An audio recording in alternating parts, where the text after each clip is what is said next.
Comment réussir votre diaporama de présentation le jour de vos oraux pour présenter vos dossiers professionnels?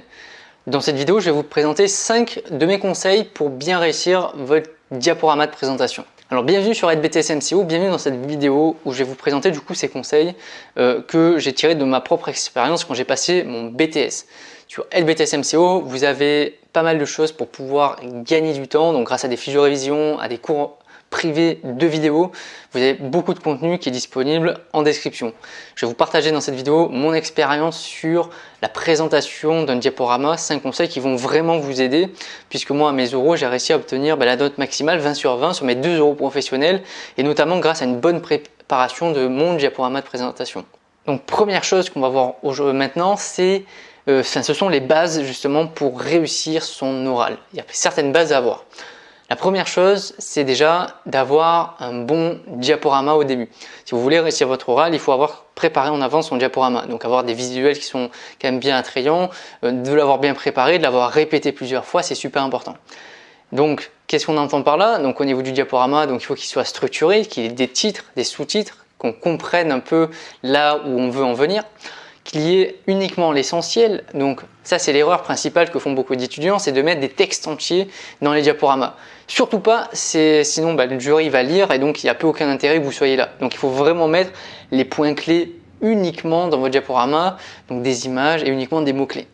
Et il faut mettre du concret, donc c'est-à-dire des photos de ce que vous avez réalisé, de vos opérations commerciales, des illustrations, des tableaux synthétiques, etc. qui vont vous permettre justement d'illustrer tout ce que vous allez dire à l'oral. Les bases pour réussir son oral aussi, c'est de préparer ces documents en avance. Et ces documents, vous savez que quand vous allez passer un oral, vous aurez sûrement des annexes papier ou numériques à présenter. C'est-à-dire que le diaporama va être un condensé des choses super importantes à mettre, et à côté vous aurez des preuves ou des documents entiers à montrer en plus pour pouvoir justement apporter des explications supplémentaires. Donc soit ça peut être des analyses complètes, des analyses de concurrence, des études de performance par exemple, des études de concurrence, des enquêtes de satisfaction et bien sûr des preuves sur tout ce que vous allez annoncer, sur des chiffres comme donc des tableaux de bord ou autre. Donc ça c'était le premier conseil. Deuxième conseil, maintenant concernant le contenu du diaporama, qu'est-ce qu'on doit mettre dedans? Alors surtout c'est super important, il ne faut pas écrire 2 phrases. Si vous écrivez des phrases entières, le jury il va lire tout simplement ce que vous avez mis et donc il n'y aura plus aucun intérêt que vous soyez en face de lui puisque vous allez répéter tout simplement ce qui est à l'écran. Il faut mettre uniquement des mots-clés qui vont vous indiquer une piste justement à développer en face à face avec le jury tout simplement. Donc voici un exemple, ça c'était la diapo de l'un de mes diaporamas. Donc là vous voyez, vous avez très peu de texte et vous n'avez aucune phrase. Donc tout simplement je présentais l'assortiment de mon magasin. Donc je disais il y a 3 secteurs, donc le PGC, le bazar textile et les produits frais qui représentent un certain pourcentage du chiffre d'affaires du magasin, et après je mettais les différents secteurs.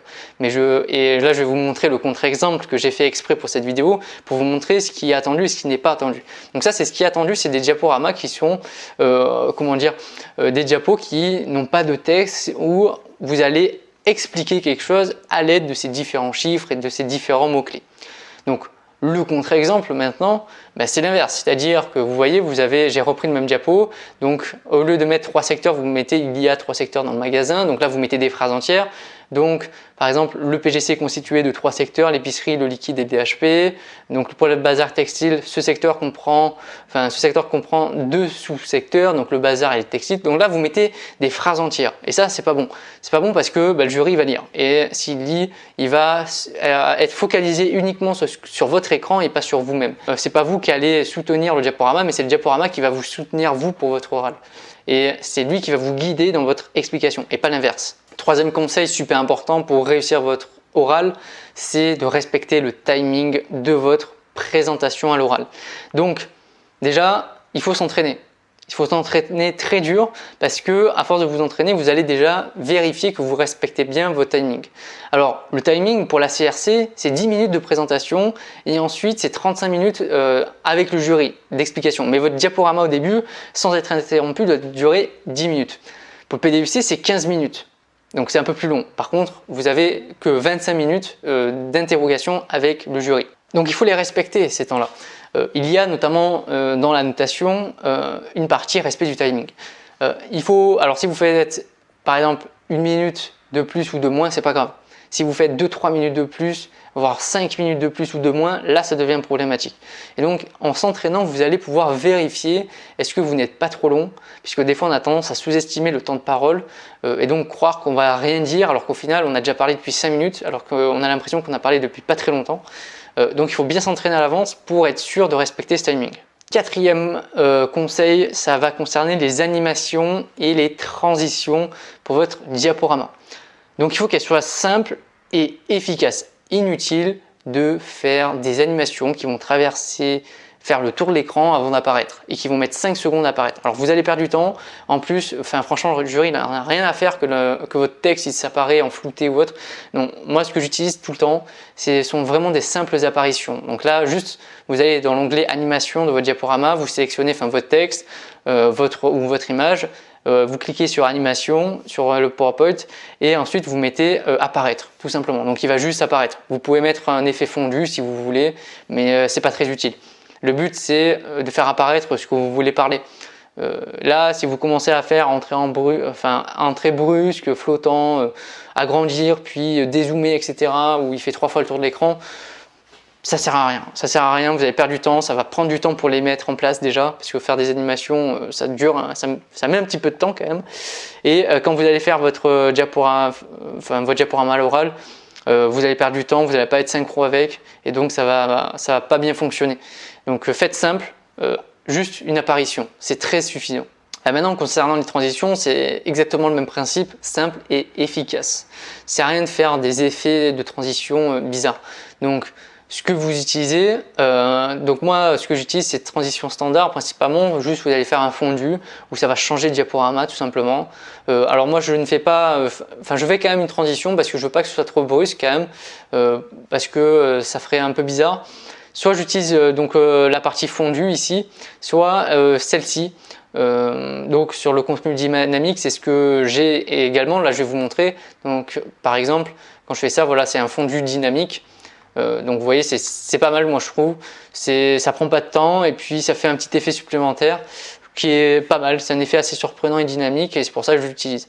Mais en tout cas n'allez pas chercher, vous voyez, origami ou autre là, ou en cube ou en alvéole ou autre, ça sert à rien franchement, c'est comme les animations, vous allez perdre du temps à les faire, ça va saouler le jury au bout d'un moment, donc évitez de le faire franchement. C'est probablement l'un des meilleurs conseils que j'ai dans cette vidéo. Et cinquième conseil pour votre oral sur votre partie de diaporama pour bien présenter, c'est la mise en forme.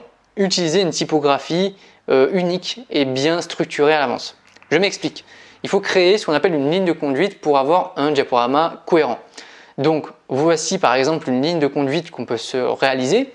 Donc par exemple pour les grands titres, on va utiliser une certaine police, donc Arial Black en taille 50, en couleur, donc couleur saumon, donc c'est ce que j'ai fait moi par exemple, avec une typographie en gras. Pour les sous-titres, bon, Arial Black toujours, par contre un peu plus petite, donc en taille 35, de couleur bleue avec un gras souligné. Et ensuite, bon, après les éléments importants avec juste Arial, etc. Le but, c'est d'avoir quelque chose de cohérent et de classer justement vos différents éléments dans ces colonnes. C'est-à-dire, est-ce que c'est un titre, est-ce que c'est un sous-titre, est-ce que c'est un élément important ou est-ce que c'est tout simplement un mot basique qui va me servir pour ma présentation. Et donc d'adapter à chaque fois la même typographie pour avoir quelque chose de structuré.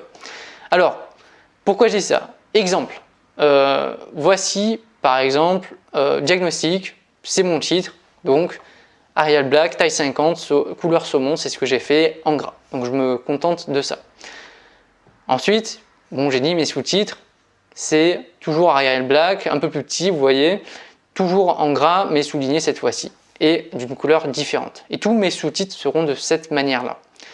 Après, mes éléments importants, donc là, ça va être en taille 22, avec une police un peu différente, c'est Arial, bon ça change pas trop, et une couleur saumon. Donc l'idée c'est de se mettre 2-3 couleurs maximum qui vont revenir dans votre diaporama. Alors souvent c'est à l'image de l'enseigne par exemple, où c'est des couleurs qui se marient bien.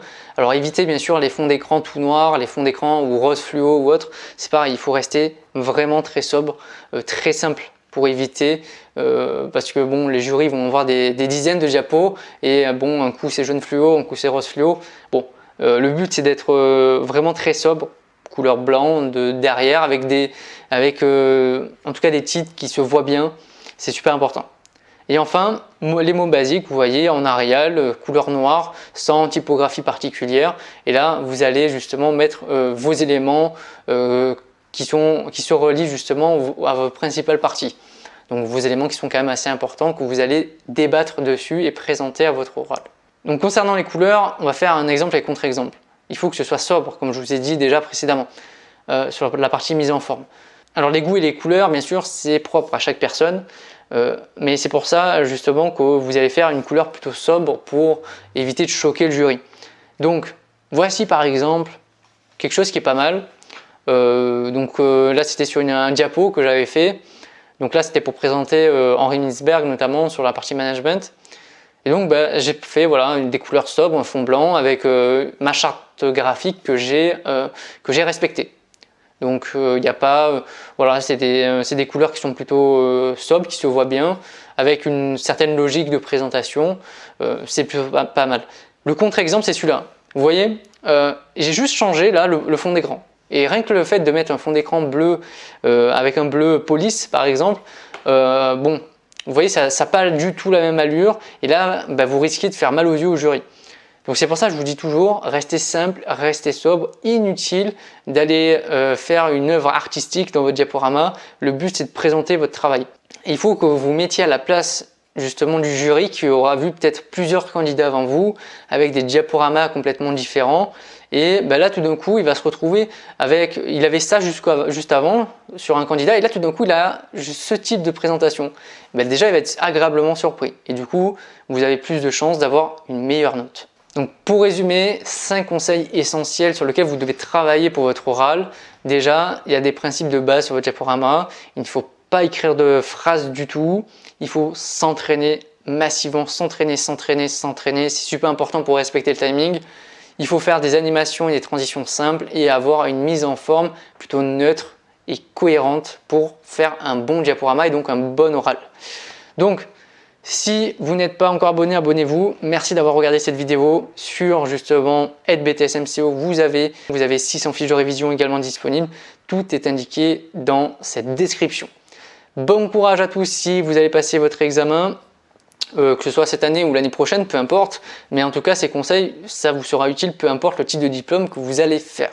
C'est vraiment des principes de base qu'il faut appliquer et qu'on applique peu importe le type de présentation que vous allez faire. Merci d'avoir regardé cette vidéo. On se retrouve la semaine prochaine pour réussir votre examen, pour vous apporter des conseils concrets pour bien réussir votre examen et gagner du temps. Merci à tous. Bye!